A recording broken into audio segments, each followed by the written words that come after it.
శ్రీ మహాగణాధిపతి నమః. శ్రీ గురుభ్యో నమః. మహాదేవి ఆత్మావిష్కారం గురించి చెప్పుకుంటున్నాం. స్వరనాయిక ఓం అనే ఒక్క అక్షరం పరబ్రహ్మం, దాన్నే హ్రీం మయంగా పలుకుతున్నారు.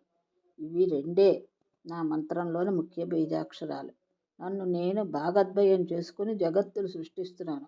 అందులో ఒక భాగం ఓం సచ్చిదానంద నామకం, రెండవది మాయా ప్రకృతి సంయుతం. ఆ మాయయే హ్రీం పరాశక్తి.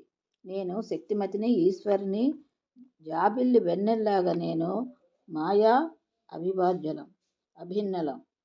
ఈ మాయ నాదే. సామ్యావస్మాత్మిక ప్రళయంలో సకల జగత్తులు నాలో లీనమై అవిచ్ఛిన్నంగా ఉన్నాయి. కర్మ పరిపాకవసాన ప్రాణకోటికి పునఃసృష్టిలో పునర్జన్మలు, పునరూపాలు నా నుంచే అవివ్యక్తమవుతున్నాయి. అంతర్ముఖమైన అవస్థను మాయ అంటారు. బహురూపమైనటువంటి అవస్థను తమస్సు అంటారు. దాని నుంచి ప్రాణకోటి సంభవిస్తుంది. సృష్టి సమయంలో అదే రజోగుణం అవుతుంది. అందుకే బ్రహ్మ, విష్ణు, మహేశ్వరులు గుణత్రయాత్మకులు అవుతారు. త్రిమూర్తుల్లో రజోగుణాత్మకుడు బ్రహ్మ, సత్వగుణాత్ముడు విష్ణువు, తమోగుణాత్ముడు రుద్రుడు. స్థూలదేహం బ్రహ్మ, లింగదేహం సూక్ష్మదేహం శ్రీహరి, కారణదేహం రుద్రుడు. తురీయావస్థను నేనే. సామ్యావస్థ అన్నావే, అదే సర్వాంతర్యామిని. అటుపైన పరబ్రహ్మమైన నా రూపం రూపవర్జితం. అందుకే నా రూపం నిర్గుణము, సగుణము అని రెండు విధాలు. వీటిలో నిర్గుణ రూపం మాయారహితం, సగుణ రూపం మాయాసహితం. నేను జగత్తును సృష్టించి అందులో ప్రవేశించి జీవుల్ని వారి కర్మానుసారంగా ప్రేరేపిస్తూ ఉంటాను. సృష్టి, స్థితి, తిరోధానాలకు నేనే ప్రేరణ. బ్రహ్మ, విష్ణు, మహేశ్వరులకు కారణాత్మకులుగా చేసేది నేనే. నాకు భయపడిన ఆజ్ఞ గాలి వీస్తున్నాడు, సూర్యుడు వెలుగుతున్నాడు. మీరంతా చేసే పనులు నా ఆజ్ఞలే. కనుక నేను సర్వోత్తమను. నా అనుగ్రహం వల్లనే రాక్షస యుద్ధాల్లో మిమ్మల్ని జయం భరిస్తోంది. మిమ్మల్ని కీలుబొమ్మలుగా ఆడిస్తుంది నేనే. ఒక్కొక్కప్పుడు మీకు ఒక్కొక్కప్పుడు దైత్యులకు విజయం అందిస్తూ ఉంటాను. నేను స్వతంత్రను. నా ఇచ్ఛయే నాది. కర్మానుసారంగా అన్నీ చేస్తూ ఉంటాను. సురోత్తమ సర్వాత్మికను నన్ను విస్మరించి మీరు విజయ గర్వంతో వెర్రవీగారు. అది అంతా మీ ప్రయోజకత్వమైన అహంకరించారు. మోహంలో పడ్డారు. మీ కళ్ళు తెరిపించాలని అనుగ్రహ బుద్ధితో మీ శరీరాల్లో ఉన్న నా శక్తులన్నీ బయటికి తీసి తేజోమండలంగా యక్షరూపంగా అవతరింపజేశాను. మీ అహంకారాలు అణిచివేశాను. మీ శక్తిహీనత మీకు తెలిసి వచ్చేటట్టు చేశాను. కనుక ఇక నుంచి నిరహంకారులై సచ్చిదానంద రూపిణైన నన్ను శరణు వేడండి అని చెప్పి అంతర్ధానం చెందింది. జన్మేజయ అప్పటి నుంచి ఇంద్రాది దేవతలు అందరూ అహంకారం విడిచిపెట్టి పరమేశ్వరి పాదపద్మాలకు ఉపాసించడం ప్రారంభించారు. త్రిసంధ్యల్లోనూ గాయత్రిని జపించడం, యజ్ఞభాగాలు మహాదేవికి నివేదన చేయడం ఇత్యాది కార్యక్రమాలు అనుష్ఠించారు.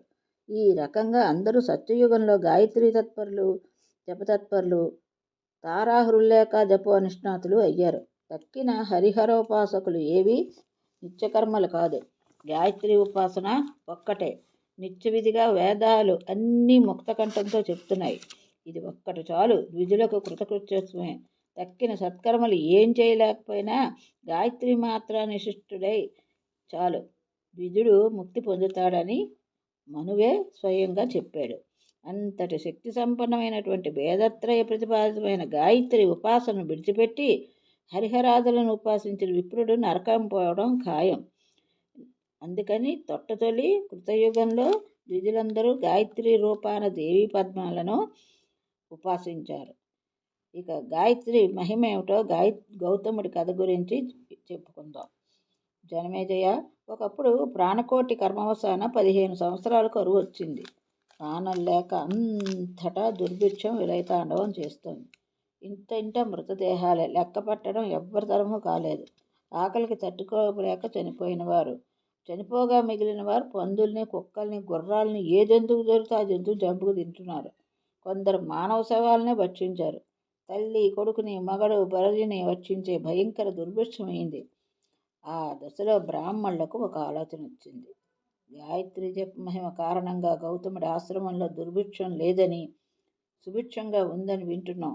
ఇప్పటికే చాలా ప్రాణకోటి అక్కడికి చేరుకుందని, సుఖంగా జీవిస్తోందని తెలిసింది. కనుక మనం కూడా వెళ్ళి ఆ మహర్షిని ఆశ్రయిద్దాం అని నిర్ణయించుకుని అగ్నిహోత్రాలతో, కుటుంబాలతో, గోవులతో, దాసీ జనంతో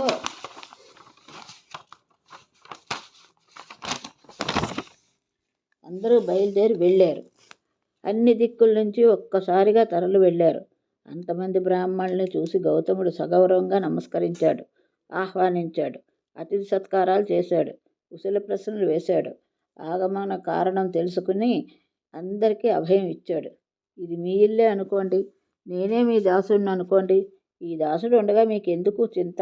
మీ వంటి తపోధనుల రాకతో నేను నిజంగా ధన్యుణ్ణయ్యాను. మీ దర్శన భాగ్యం చేత ఎవరికైనా దుష్కృతాలన్నీ సుకృతాలవుతాయి. మీరంతా ఇలా వచ్చి పాదధూళితో నా గృహాన్ని పావనం చేస్తున్నారు. నాకంటే ధన్యుడెవరు? ఇక్కడే అందరూ హాయిగా ఉండండి. మీ సంధ్యావందనాలు, జపాధికాలు నిర్విఘ్నంగా జరుపుకోండి అని అందరినీ ఊరడించి ధైర్యం చెప్పి విడిది చేయించాడు. తర్వాత తాను లోపలికి వెళ్ళి గాయత్రిని ప్రార్థించాడు గౌతముడు. మహావిద్య వేదమాత పరాత్పర వ్యాహృతిత్రయంతో అంటే భూర్భువస్వః మహామంత్ర స్వరూప ఓంకార రూపిణి సామ్యావస్థాతిక రేంకార రూపిణి స్వాహ స్వద స్వరూప సకలార్థప్రదాయిని నమో నమః నమో నమః. భక్తకల్పలత అవస్థాత్రయ సాక్షిణి తుర్యాతిస్వరూపిణి సచ్చిదానందరూపిణి సర్వవేదాంత సంవేద్య సూర్యమండలవాసిని ప్రాతకాలంలో రక్తవర్ణంతో బాలారూపిణివై, మధ్యాహ్న సమయంలో యువతివై, సాయంకాలంలో కృష్ణవర్ణంలో వృద్ధవై అలరారే జగన్మాత నమో నమః. సర్వభూత సృష్టికి అరణి వంటి దాన పరమేశ్వరి అనుగ్రహించు. గౌతముని ప్రార్థనకు సంతోషించి గాయత్రీమాత ప్రత్యక్షమైంది. అందరినీ అన్నపానాలను పోషించే వీలుగా పూర్ణపాత్రలను ప్రసాదించింది. మహర్షి, నువ్వేది కోరుకుంటే అదే ఇస్తుంది, ఈ పాత్ర స్వీకరించు అని అందించి అంతర్ధానం అయింది. అన్ని రాసులు పర్వతాకారంగా ఆవిర్భవించాయి. షడ్సోపేతంగా వంటకాలు ఆవిర్భవించాయి. కోరుకున్న భూషణాలు, వస్త్రాలు, యజ్ఞ సామాగ్రి, పాత్ర సామాగ్రి, సంబరాలు. గౌతముడు ఏ క్షణాన ఏది కావాలంటే అది సమృద్ధిగా అందించింది ఆ గాయత్రి పరిపూర్ణ పాత్ర. విప్రులకు ఆయా వస్తువులను పుష్కలంగా పంచిపెట్టాడు. గోమహిషాది పశువులకు కూడా ఆవిర్భవించాయి. వాటిని కూడా విప్రుడు బహూకరించాడు. వాటికి కావలసిన ఆహారం అందింది. గౌతముడి సూచన ప్రకారం అందరూ కలిసి అక్కడ అనేక యజ్ఞాలు నిర్వర్తించారు. ఆశ్రమ ప్రాంతం స్వర్గసీమను తలపించింది. సమస్త సమృద్ధులతో కళకళలాడింది. ముల్లోకాల్లోనూ ఏ సుందర వస్తువున్నా అదల్లా అక్కడే ఆవిర్భవించింది. వస్త్ర చందన భూషణాలతో విప్రులందరూ దేవపురుషుల్లాగుంటే వారి స్త్రీలందరూ దేవతా స్త్రీలే అనిపించారు. ఆ దివ్య వస్త్రాలు కానీ, ఆ దివ్య భూషణాలు కానీ అలాగే ఉన్నాయి. ఆశ్రమ మండలంలో నిశ్చోత్సవంగా కాలం గడుస్తోంది. రోగ రాక్షస చోరభయాలు ఏవీ లేవు. శతయోజన విస్తీర్ణమైన ఆశ్రమ మండలం ఇంకా రకరకాల ప్రాణకోటిని ఆకర్షించింది. ఎవరు వచ్చినా ఏది వచ్చినా అందరూ స్వాగతం పలికారు. గౌతముడు అందరినీ పోషించాడు. యజ్ఞయాగాదులు నిరంతరంగా పుష్కలంగా జరుగుతూ ఉండడంతో దేవతలు కూడా సంతోషించారు. మహర్షిని కీర్తించారు. ఇంద్రుడైతే మరీ మరీ కొనియాడాడు. ఆశ్రమంలో కల్పవృక్షం ఏదో ఉండి ఉంటుంది, ఆ కోరికలన్నీ తీరుస్తోంది. లేకపోతే భూమండలం కరువుతో కటకట్లాడుతుంటే వీరికి సమృద్ధి ఎలా సాధ్యం అనుకున్నాడు. 12 ఏళ్ళు గడిచాయి. గౌతముడు అందరినీ అలా పోషిస్తూనే ఉన్నాడు. అలాగని ఏ కొంచెము గర్వపడలేదు. గాయత్రీదేవికి ఒక దివ్య మందిరాన్ని కట్టించాడు. ముని విప్రులంతా అక్కడ చేరి భక్తి శ్రద్ధలతో ముప్పొద్దులా ఆరాధించారు. మంత్ర పురస్చరణలు సాగించారు. జనమేజయ, ఇప్పటికీ ఆ మందిరం అక్కడే ఉంది. గాయత్రీమాత బాలగా, యువతిగా, వృద్ధురాలుగా త్రిసంధ్యల్లోని దర్శనమిస్తోంది. ఇలా ఉండగా నారదుడు ఒకనాడు అక్కడికి వచ్చాడు. మహతిని మోగించుకుంటూ వచ్చాడు. గాయత్రి గుణగణాలు పాడుకుంటూ ఉన్నాడు. మునులంతా ఆనందంతో ఎదురు వెళ్ళి ఆహ్వానం పలికి అతిథి మర్యాదలు జరిపి సభామధ్యమంలో సముచాసనం మీద కూర్చుండబెట్టారు. నారదుడు శాంతచిత్తుడై సంతోషం ప్రకటించాడు. గౌతముని కీర్తి ప్రతిష్టలు ముల్లోకాలు వింటున్నానని ప్రశంసించాడు. ఇంద్రలోకంలో సచీపతి నోట ప్రత్యేకంగా విని నిన్ను చూడాలని వచ్చానన్నాడు. గాయత్రీదేవి అనుగ్రహానికి పాత్రుడివై ధన్యుడివయ్యావన్నాడు. మందిరానికి వెళ్ళి గాయత్రీదేవిని దర్శించాడు. కన్నులు వికసించాయి. దివ్యానుభూతంతో పరవశించి కీర్తనలు ఆలపించాడు. మరికొంతసేపు గౌతముడితో, మునులతో, విప్రులతో గడిపి దేవలోకానికి తిరిగి వెళ్ళిపోయాడు. నారదుడంతటి వాడు రావడం, గౌతముడిని ప్రశంసించడం, ఇంద్రాది దేవతలు కూడా మెచ్చుకుంటున్నారని చెప్పడం, ఇదంతా అక్కడ బ్రాహ్మణులకి కంటకింపుగా మారింది. రోజు ఎవరో ఒకరు రావడమే, గౌతముడిని ఆహా ఓహో అని అనడమే. తట్టుకోలేకపోయారు. అసూయ బయటపడింది. అందరూ చెవులు కొరుక్కున్నారు. ఒకనాడు ఒక చోట గుంకూడారు. తగిన సమయం చూసి వాత పెట్టాలి, ఇతడి యశస్సుకి అడ్డకట్ట వెయ్యాలి అని నిశ్చయించుకున్నారు బ్రాహ్మణులు.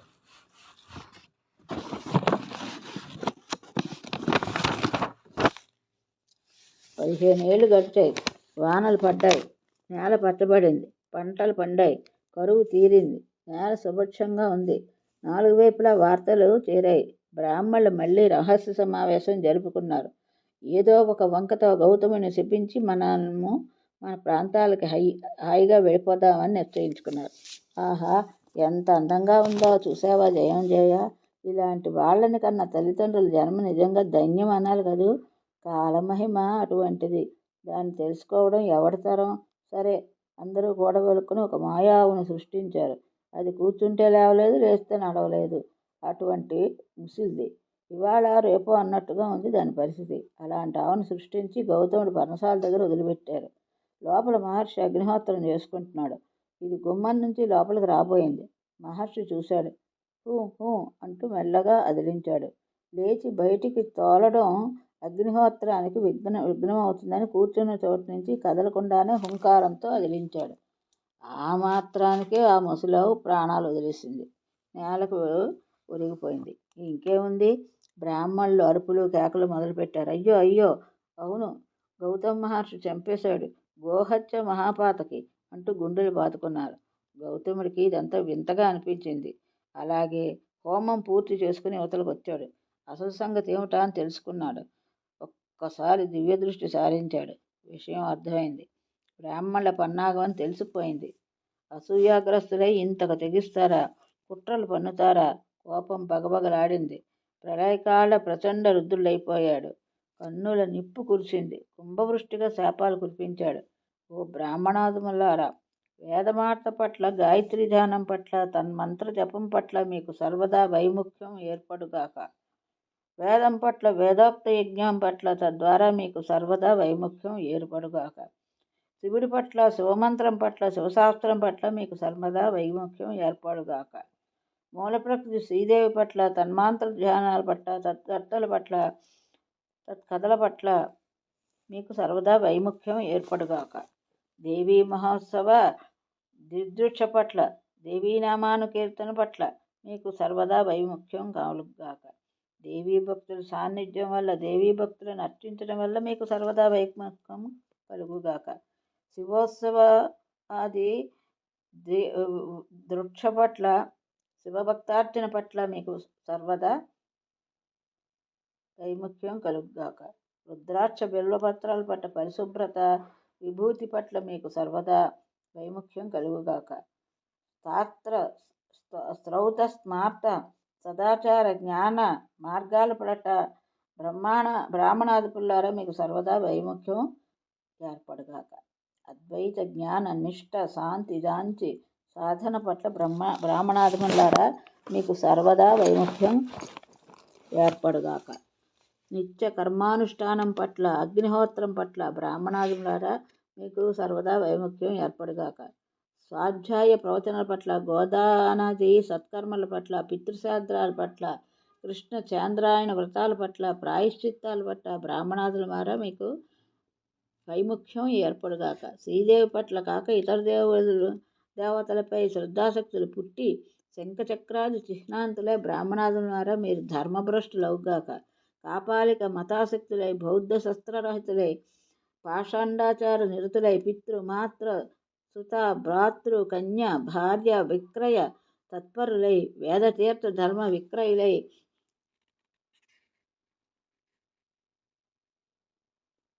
పాషండాచార నిరాత్రులై పితృమాతృ సుత భాతృ భార్య విక్రయతత్పరులై తీర్థ ధర్మవిశ్రయులై బ్రాహ్మణాదులారా మీరు సర్వరా పతితులవుగాక. పంచరాత్ర కామశాస్త్ర కాపాలిక మత బౌద్ధ మతాలపై శ్రద్ధ కలిగిన వారు అగుగాక. మాతృకన్యాగ్యాములు భగినీగాములు పరస్త్రీల లంపటులు అయి సదాచార భ్రష్టులగుగాక. ఓ బ్రాహ్మణాదులారా మీరు మీ వంశాల్లో పుట్టే స్త్రీ పురుషులందరూ మద్దత్త శాపాగ్నికి దగ్ధులగుదురుగాక. ఇన్ని శాపాలతో పనే ఉంది. గాయత్రీదేవి మూల ప్రకృతి పరమేశ్వరి మీ మీద కోపాగ్నులు సర్వదా కురిపించుగాక. ఇక అందకూపాది నరకకుండాల్లో మీ అందరి ఉనికిని అని తెలుసుకోండి పోండి అని బ్రాహ్మణుల మీద వాగ్దండం ప్రయోగించి నీళ్లు సృష్టించి దేవీ దర్శనం కోసమని గాయత్రి మందిరానికి వెళ్ళాడు. సాష్టాంగ నమస్కారం చేశాడు. దేవి కూడా ఆ బ్రాహ్మణుల దుశ్చేష్టానికి ఆశ్చర్యపోయింది. జన్మేజయ, అందుకే ఇప్పటికీ ఆ దేవి ముఖం స్మయయుక్తంగా ఆశ్చర్యపోతున్నట్టే ఉంటుంది. తన సన్నిధికి వచ్చి కుమిలిపోతున్న గౌతముణ్ణి ఆ స్మయమాన ముఖాంబుజ గాయత్రి బోధార్చింది. వత్సా, పాముకు పాలు పోసినట్లయింది. విషంగానే మారింది. అది సహజం. వాళ్ళ కర్మ అలా కాలింది. నువ్వేం చేస్తావు మహాబాగా, శాంతించు. ఆ మాటలతో గౌతముడు చేరుకున్నాడు. ఆశ్రమం చేరుకున్నాడు. యథాపూర్వకంగా తపస్సు సాగించాడు. గౌతముడి శాపానికి గురి అయిన విప్రులందరికీ వేదాలు మరుగుపడ్డాయి. సంధ్య వారుద్దామంటే అక్షరం పెరగటం లేదు. గాయత్రి మంత్రం గుర్తుకు రావటం లేదు. ఆశ్చర్యం అనిపించింది. మళ్ళీ అందరూ గుమికూడారు. గౌతముడి శాపం పనిచేస్తుందని గుర్తించారు. చేసిన దుర్మార్గానికి పశ్చాత్తాపం చెందారు. పరుగు పరుగున వచ్చి మహర్షి కాళ్ల మీద పడ్డారు. సిగ్గుతో తలదించుకుని నిలబడ్డారు. వెక్కి వెక్కి వెలిపించారు. ఏమి మాట్లాడడానికి ముఖం చెల్లక క్షమించు క్షమించు క్షమించు అంటూ లెంపలేసుకున్నారు. చుట్టూ చేరారు. మాట మాటకి ఇదే మాట, మరో మాట లేదు. కరుణాపూర్ణ హృదయుడు మునీశ్వరుడు మెల్లగా పదవి విప్పాడు. విప్రులారా,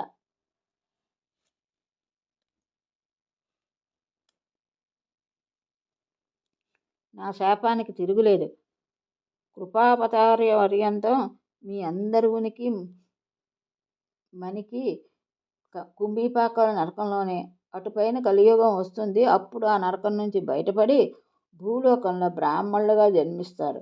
వేద మార్గ విముఖులై పతితులవుతారు. ఇది తప్పదు. నిజంగానే తప్పించుకోవాలని కోరిక మీకు ఉంటే ఆ జన్మలోనైనా గాయత్రి పాదపద్మాలను భక్తితో సేవించండి, వెళ్ళిరండి అని నిష్కర్షగా చెప్పాడు. ఇదంతా ఒక ప్రారబ్ధంగా భావించి మనశ్శాంతితో మౌనంగా తపస్సు చేసుకున్నాడు. జనమేజయ, గౌతముడి శాపం కారణంగానే ఆ విప్రులందరూ ద్వాపరాంతం వరకు కుంభీపాక నరకం అనుభవించి కలియుగం ప్రారంభం కాగానే ఆ నరకంలోంచి బయటపడి భూలోకంలో జన్మించారు. ఆ విప్రులు వారి సంతతి వారే. ఇప్పటికీ సంజాత్రై విహీనులై, గాయత్రి వివర్జితులై, వేద విదూరులై పాషండ మతాలను అనుసరిస్తున్నారు. అగ్నిహోత్రాది సత్కర్మలను స్వాహ స్వదాలను విముఖులై నిరసిస్తున్నారు. అవ్యక్త మూల ప్రకృతి గురించి వారికి ఏమీ తెలియదు. కొందరు తప్తమద్రాంకుతులై, కొందరు కామాచారులై, కొందరు కాపాలికులై, కొందరు కౌలికులై అంటే వామాచారులై, బౌద్ధ జైన అవైదిక మతానుసాయుక్తులై దురాచార ప్రవర్తులుగా అవుతున్నారు. ఉద్దండ పండితులే అయినప్పటికీ ఉండవలసిన బుద్ధి మాత్రం ఉండటం లేదు.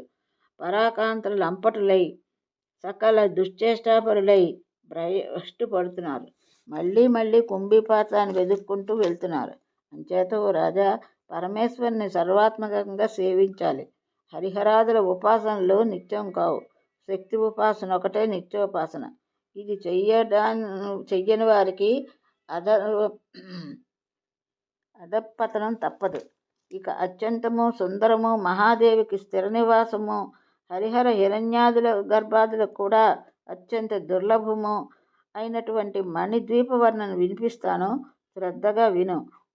భవారిని భువనేశ్వరి హృదయంలో నిలుపుకుని మరీ ఆలకించు అని ఆరంభించాడు వ్యాసుడు. ఇది ఈరోజు పారాయణ ఇంతటితో స్వస్తి.